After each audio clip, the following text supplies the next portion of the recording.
பொன்னுத்தி அம்மன் ஸ்வயம்பு திருக்கோயில் தடாகம் கோயம்புத்தூரில் அமைந்துள்ளது. இந்த கோயில் மாலை 4 மணிக்கு மூடப்படும். ஏனென்றால் இங்கு அதிகப்படியான யானைகள் நடமாட்டம் உள்ளது.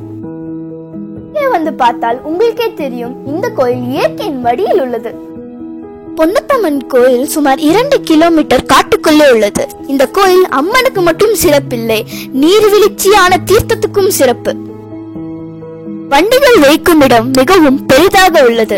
கற்களும் முற்களும் தாண்டி சுமார் 1 கிலோமீட்டர் நடந்து 100 படிக்கட்டுகள் ஏறி சென்றால் நீங்கள் கோவிலை சேரலாம். இதுதான் நாங்க சென்ற பாதை.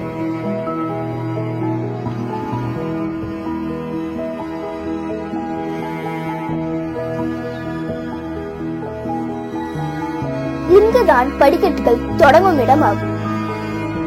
இந்த கோவில் செல்லும் பாதையும் இருக்கும் இடத்திலும் பறவைகள், பூச்சிகள், வீசும் காற்றும் இலைகள் நம்மளை மகிழ்விக்க வைக்கும். படிக்கட்டுகளை ஏறி வந்தால் நீங்கள் பிள்ளையாரை காணலாம்.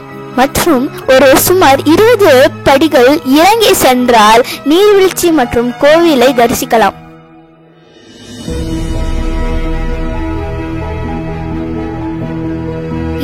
இதுதான் அந்த கோவில் உள்ள பருவகால தீர்த்தம். இந்த கோவிலில் 3 சன்னதிகள் உள்ளது. இங்குள்ள பூசாரி சிறப்பு குச்சியை வைத்து நமது நெற்றியில் பட்டை போட்டு தருகிறார். வெயில் காலத்தில் நீர்வீழ்ச்சி வறண்டு போனாலும், அம்மனுக்கு பின்பக்கத்தில் உள்ள ஊற்றின் வேகம் மாறினாலும் அந்த நீர் எப்பொழுதும் வறண்டு போகாது. இதுதான் பொன்னுத்தி அம்மனின் சன்னதி. இங்கு நாம் குனிந்துதான் செல்ல வேண்டும். இங்கு பூசாரி மற்றும் 2 பக்தர்களுக்கு மட்டும்தான் போதுமான இடம் உள்ளது.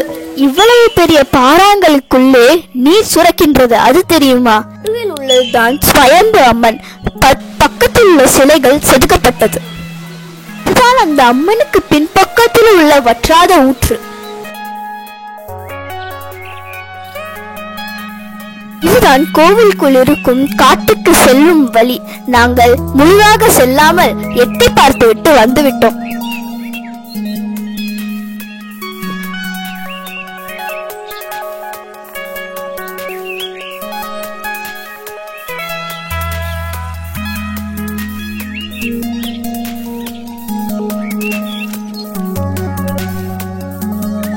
ஒரு பெரிய பாறாங்கலின் மேலே நின்று பார்த்தால் அந்த இயற்கையின் காட்சி அனைவரையும் மயக்கிவிடும்.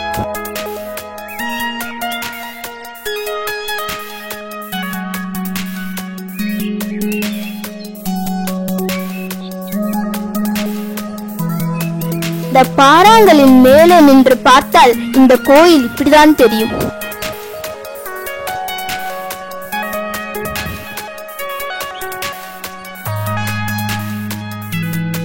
நாங்கள் இந்த நீர்வீழ்ச்சி தீர்த்தத்தில் குளிக்கும் பொழுது அந்த நீரின் ஓட்டம் சரியான அளவில் இருந்தது. இதுவே மழைக்காலத்தில் சென்றால் ஒரு யானை கூட்டமே பாய்ந்து செல்லும் போல் இருக்கும். அது எப்படி என்று நீங்களே பாருங்கள். நன்றி, வணக்கம்.